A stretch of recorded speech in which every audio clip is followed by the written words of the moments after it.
Assalamualaikum warahmatullahi wabarakatuh. Saya Ahmad Kotrul Wets dari Prodi Manajemen dengan NIM 2561201096 kelas CD Malam. Saya akan menjelaskan tentang pengantar akuntansi 1 adaptasi Indonesia edisi 4. Di sini ada bab 7 persediaan. Kemudian tujuan pembelajaran. Selanjutnya pengendalian persediaan, yaitu melaporkannya dengan benar dalam laporan keuangan, melindungi persediaan dari kerusakan atau pencurian. Kemudian melindungi persediaan, pengendalian atas persediaan harus segera dimulai saat persediaan diterima.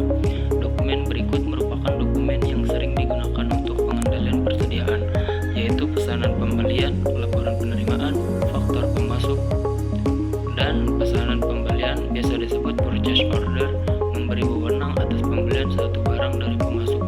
Laporan penerimaan, receiving report, harus dilengkapi sebagai catatan awal penerimaan persediaan. Kemudian melindungi persediaan slide 3 dari 3, yaitu tindakan-tindakan pengamanan untuk mencegah kerusakan persediaan dan pencurian oleh pelanggan atau karyawan. Kemudian sistem pengendalian persediaan dibagi menjadi dua macam, yaitu 1. Preventif pencegahan, 2. Detektif mencari kebenaran. Menyimpan persediaan di area dengan akses terbatas. Barang berharga disimpan dalam lemari terkunci menggunakan cermin dua arah, kamera, dan penjaga keamanan. Lanjut, melaporkan persediaan. Perhitungan fisik persediaan atau jumlah persediaan harus dilakukan mendekati akhir tahun. Pastikan kuantitas persediaan yang dilaporkan dalam laporan keuangan akurat. Biaya perolehan persediaan dimasukkan ke dalam laporan keuangan menggunakan 1 dari 3 asumsi arus biaya persediaan. Kemudian asumsi-asumsi arus biaya persediaan. Masalah akuntansi muncul saat barang yang identik diperoleh dengan biaya berbeda pada periode tertentu. Saat suatu barang dijual, perlu dilakukan penentuan biaya per unit dengan menggunakan asumsi arus biaya dan metode biaya persediaan terkait. Asumsi arus biaya persediaan slide 2 dari 2, yaitu asumsi arus biaya ada 2. 1. Arus biaya dimulai dengan urutan terjadinya biaya. 2. Arus biaya merupakan rata-rata seluruh biaya. Metode biaya persediaan masuk pertama keluar pertama atau biasa disebut PIPO, biaya rata-rata tertimbang. Kemudian ilustrasi asumsi arus biaya persediaan. Asumsikan 3 unit identik dari barang X dibeli selama bulan Mei. Di sini ada tabel transaksi bulan Mei. Kemudian ilustrasi asumsi arus biaya persediaan. Asumsikan 1 unit dijual senilai Rp20.000 pada tanggal 30 Mei. Di bawah ini ada contohnya. Kemudian metode biaya persediaan identifikasi spesifik. Unit yang terjual dikenal sebagai pembelian tertentu spesifik.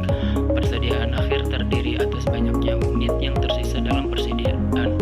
Sebagai contoh, jika pada 18 Mei unit yang terjual adalah berikut: biaya yang dibebankan pada unit terjual senilai Rp13.000, laba bruto Rp7.000, dan persediaan akhir Rp23.000. Selanjutnya metode biaya persediaan masuk pertama keluar pertama, biasa disebut first in first out atau FIFO. Diasumsikan unit yang terjual adalah unit yang pertama dibeli. Persediaan akhir berasal dari barang-barang yang dibeli paling akhir. Lanjut, metode biaya rata-rata tertimbang. Beban pokok penjualan dan persediaan akhir ditentukan dengan metode biaya rata-rata tertimbang. Metode persediaan yaitu pembelian. Di sini ada contohnya dengan metode FIFO dengan laporan posisi keuangan, biaya rata-rata tertimbang, dan laporan posisi keuangan. Kemudian metode biaya persediaan dalam sistem persediaan perpetual. Data barang 127B digunakan sebagai ilustrasi sebagaimana ditunjukkan pada tabel berikut. Sistem pencatatan persediaan dibagi menjadi 2 jenis, sistem perpetual, sistem periodik. Sistem perpetual yaitu item barang dagangan sedikit tapi nilainya besar, dan sistem periodik adalah item barang dagangannya sangat banyak namun nilainya kecil. Contohnya yaitu bawah. Kemudian metode masuk pertama keluar pertama atau biasa disebut FIFO. Biaya dimasukkan dalam beban pokok penjualan dengan urutan yang sama saat biaya tersebut terjadi. Metode sering konsisten dengan arus fisik atau pergerakan barang. Kemudian metode FIFO memberikan hasil yang kurang lebih sama dengan hasil yang diperoleh dari metode identifikasi biaya spesifik. Lanjut, tampilan ayat jurnal dan akun persediaan perpetual FIFO bisa dilihat, yaitu ini ayat jurnal dan akun persediaan perpetual bisa disebut FIFO. Kemudian metode biaya rata-rata tertimbang.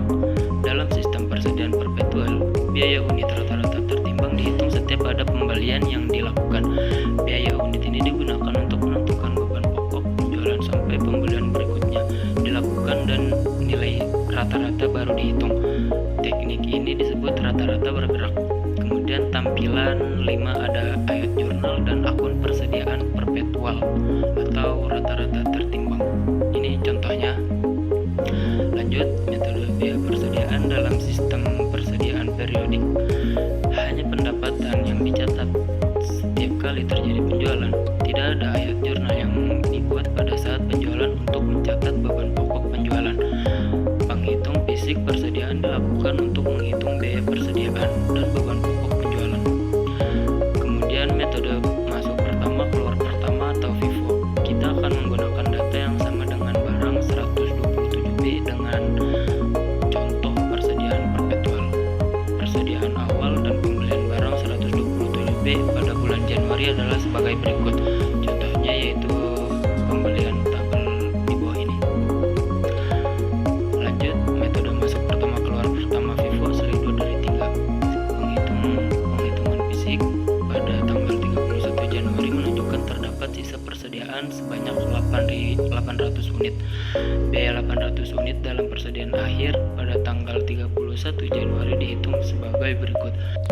Kemudian metode masuk pertama keluar pertama biasa disebut FIFO slide 3 dari 3, yaitu beban pokok penjualan sebesar Rp26.720.000 seperti ditunjukkan berikut ini.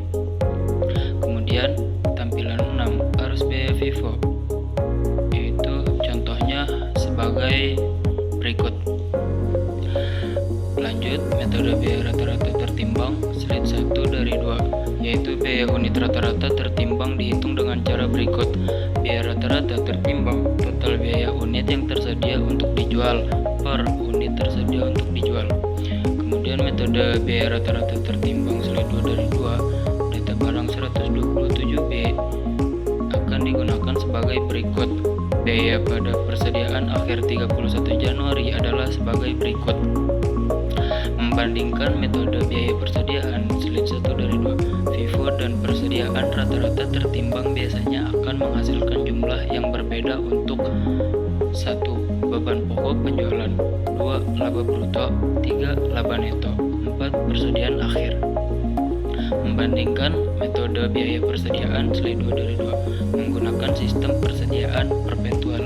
Laporan laba rugi parsial yaitu sebagai berikut. Kemudian tampilan 7 yaitu pengaruh dari perubahan biaya atau harga. Metode biaya FIFO dan rata-rata timbang atau biasa disingkat WA. Contohnya yaitu di bawah. Kemudian melaporkan persediaan dalam laporan keuangan. Biaya merupakan dasar utama dalam penilaian persediaan dalam laporan keuangan. Persediaan dinilai berdasarkan pertimbangan lain selain biaya dalam kasus berikut. 1. Biaya penggantian barang dalam persediaan berada di 2 biaya yang dicatat. 2. Persediaan tidak dapat dijual pada harga penjualan normal yang disebabkan oleh kondisi barang yang cacat, perubahan metode, rusak, usang, atau sebab lainnya. Penilaian pada nilai yang lebih rendah antara biaya atau pasar. Jika biaya penggantian barang dalam persediaan lebih rendah daripada biaya perolehan, metode nilai pasar atau biaya perolehan yang lebih rendah atau biasa disebut lower of cost or market, biasa disingkat LCM, digunakan untuk menilai persediaan. Nilai pasar yang dimaksud adalah nilai realisasi neto atau net realizable value tersebut, nilai realisasi neto ditentukan sebagai berikut. Nilai realisasi neto sama dengan perkiraan harga jual dikurang biaya langsung atas pelepasan. Biaya langsung atas pelepasan mencakup beban penjualan seperti iklan, khusus, atau komisi penjualan. Penilaian pada nilai yang lebih rendah antara biaya atau pasar. Asumsi data berikut tentang persediaan yang rusak. Biaya awal yaitu Rp1.000.000, perkiraan harga jual yaitu Rp800.000, perkiraan beban penjualan yaitu Rp150.000. Dalam penerapan LCM, nilai pasar dari persediaan adalah berjumlah Rp650.000, dihitung sebagai berikut. Nilai pasar atau nilai realisasi neto sama dengan Rp800.000 dikurang Rp150.000 sama dengan Rp650.000. Jadi persediaan akan dinilai sebesar Rp650.000 yang mana lebih rendah dari biaya perolehnya sebesar Rp1.000.000 dan nilai pasarnya adalah Rp650.000. Penilaian pada nilai yang lebih rendah antara biaya atau pasar. Metode LCM dapat diterapkan dengan salah satu dari 3 cara. Biaya, harga, pasar, dan penurunan apapun dapat ditentukan untuk hal-hal berikut. 1. Setiap barang dapat persediaan. 2. Kelas atau kategori utama dalam persediaan. 3. Persediaan secara keseluruhan, yaitu barang A 100 unit memiliki HP senilai Rp5.000.000, harga pengganti yaitu Rp4.000.000. Taksiran harga jual barang A sama dengan Rp6.000.000, biaya penjualan yaitu Rp500.000. Margin labanya diperkirakan 10%. Berapa nilai persediaan yang seharusnya disajikan di LPK? Terus dijawab, batas atas sama dengan harga jual dikurang BP sama dengan Rp5.500.000. Batas bawah sama dengan BA dikurang ML sama dengan Rp5.500.000 dikurang Rp600.000 sama dengan Rp4.900.000. Harga pasar yaitu Rp4.900.000, Rp4.900.000. ICM-nya yaitu Rp4.900.000, selisihnya Rp100.000. Penyesuaian kerugian atas penilaian persediaan di laporan posisi keuangan, yaitu persediaan biasanya disajikan di bagian aset lancar dalam laporan posisi keuangan. Hal-hal berikut juga dilaporkan, yaitu 1. Metode untuk menghitung biaya persediaan biasa disebut PIPO atau biaya rata-rata tertimbang. 2. Metode penilaian persediaan, biaya atau nilai pasar atau biaya yang lebih rendah. Persediaan di laporan posisi keuangan. Contoh berikut yaitu laporan posisi keuangan. Kemudian tampilan 9 yaitu ada pengaruh kesalahan persediaan terhadap laporan laba rugi periode berjalan. Tampilan ke-10-nya ada pengaruh kesalahan persediaan untuk laporan laba rugi selama 2 tahun.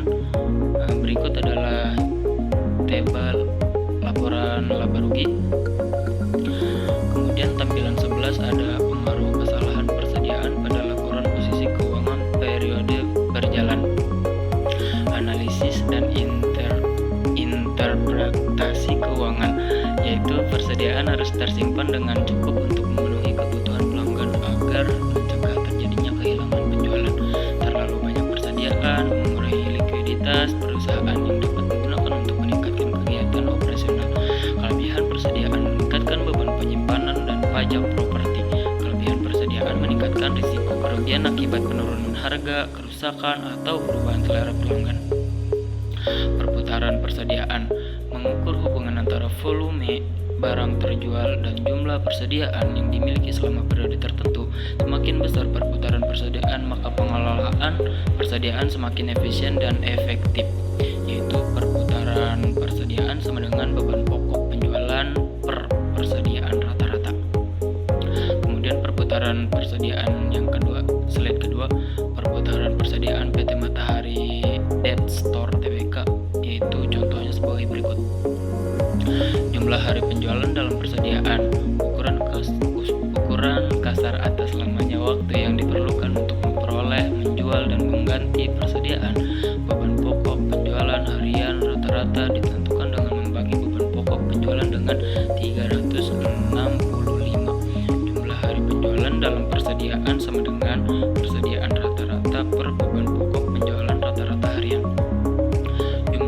penjualan dalam persediaan. Jumlah hari penjualan dalam persediaan untuk matahari dihitung sebagai berikut. Matahari versus PT sepatu bata TB. Begini contohnya. Lampiran memperkirakan biaya persediaan yaitu metode retail, metode laba bruto.